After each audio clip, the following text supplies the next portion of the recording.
ओम शांति।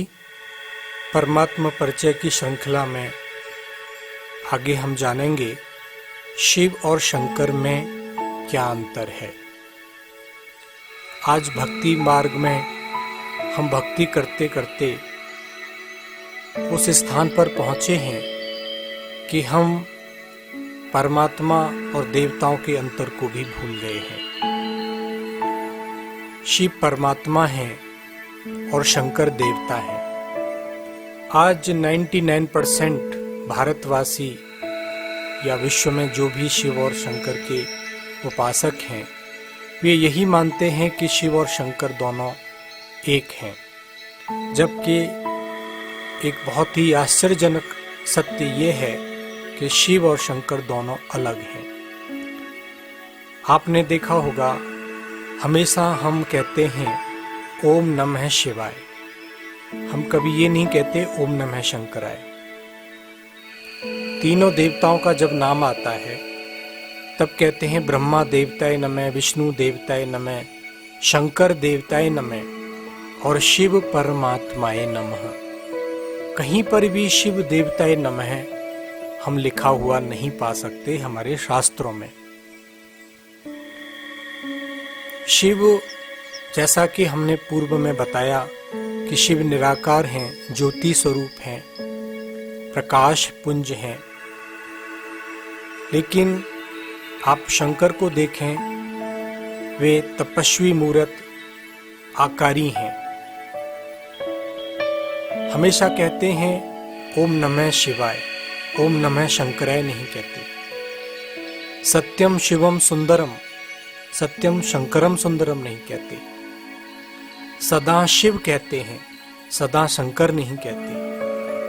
भारत के अंदर शिव रात्रि मनाई जाती है, शंकर रात्रि नहीं मनाई जाती। तो जहां पर दोनों का एक विशेष स्वरूप का भी अंतर है और उनके नाम में भी अंतर है, साथ में कर्तव्य में भी अंतर है। शिव के लिए कहते हैं सदा शिव, सदा कल्याण करने वाला, और शंकर के लिए क्या कहते हैं कि शंकर ने तांडव नृत्य किया तो विनाश हुआ।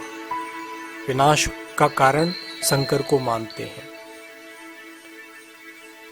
शिव को स्वयंभू भी कहते हैं। स्वयंभू माना जिसका माता न पिता कोई नहीं है, जो स्वयंभू है, जो स्वयं उत्पन्न हुआ है। लेकिन शंकर शरीरधारी हैं तो अवश्य ही उनका कोई माता पिता होगा।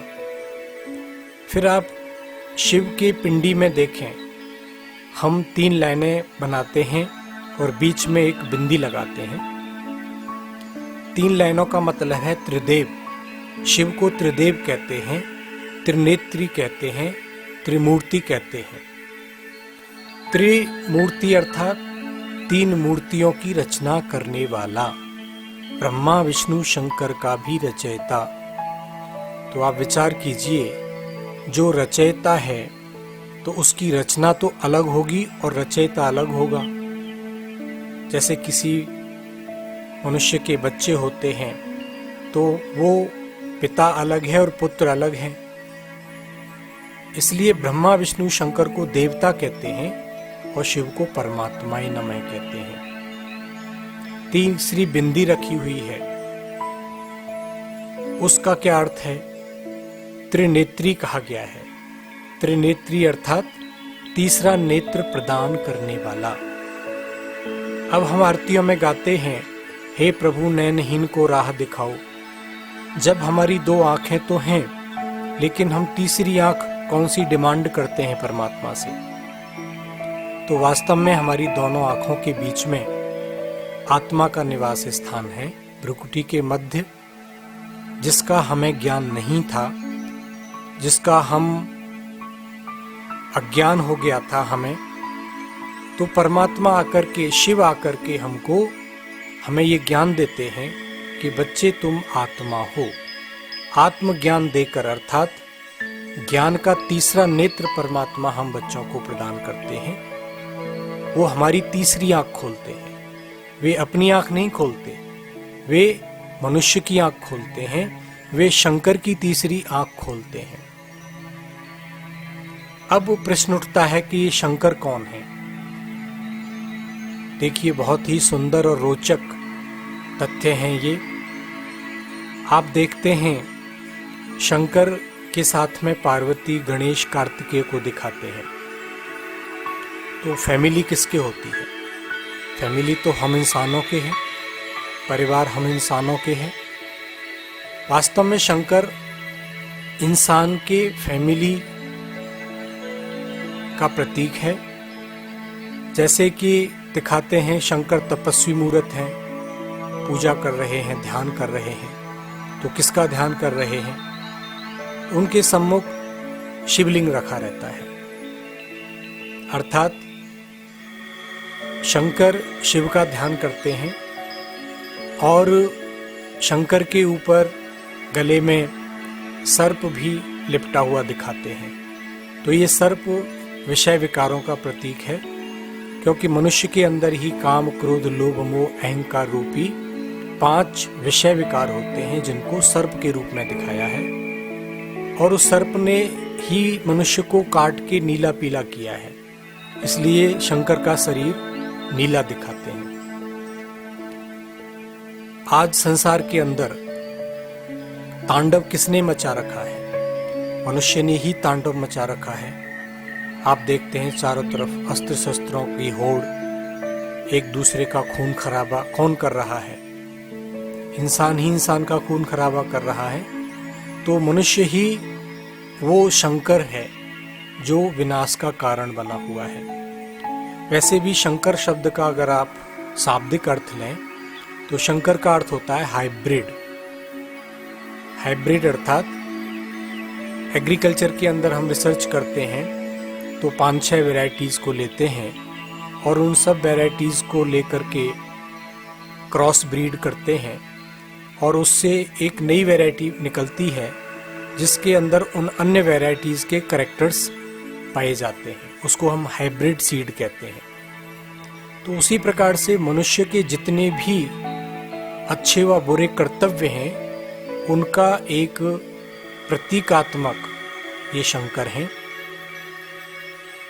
इस प्रकार शंकर शिव की संतान है। चूंकि शिव तो निराकार हैं, ज्योति स्वरूप हैं, वे तो इन चर्म चक्षुओं से दिखाई नहीं देते, इसलिए उनकी जो रचना थी शंकर, उसको ही हमने परमात्मा समझ लिया।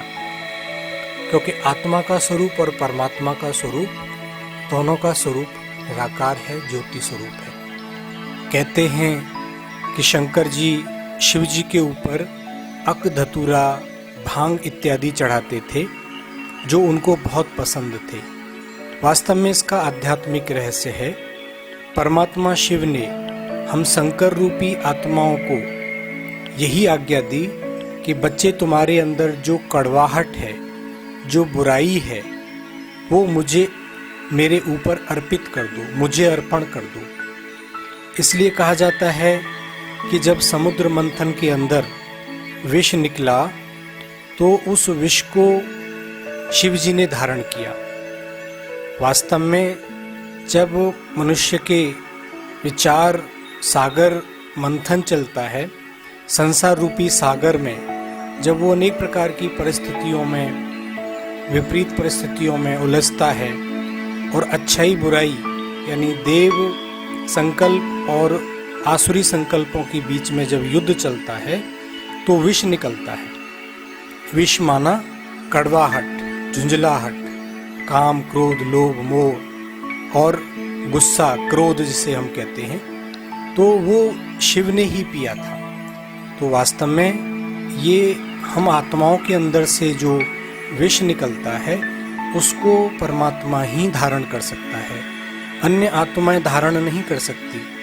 देवताओं के पास भी वो विष को लेकर गए लक्ष्मी जी, लेकिन किसी ने धारण नहीं किया, किसी ने उसको नहीं पिया। तो वास्तव में देवात्माएं अर्थात वे तो हमारे भाई हैं, लेकिन पिता ही किसी भी प्रकार के जहर को, किसी भी प्रकार की बात को सहन कर सकता है बच्चों की।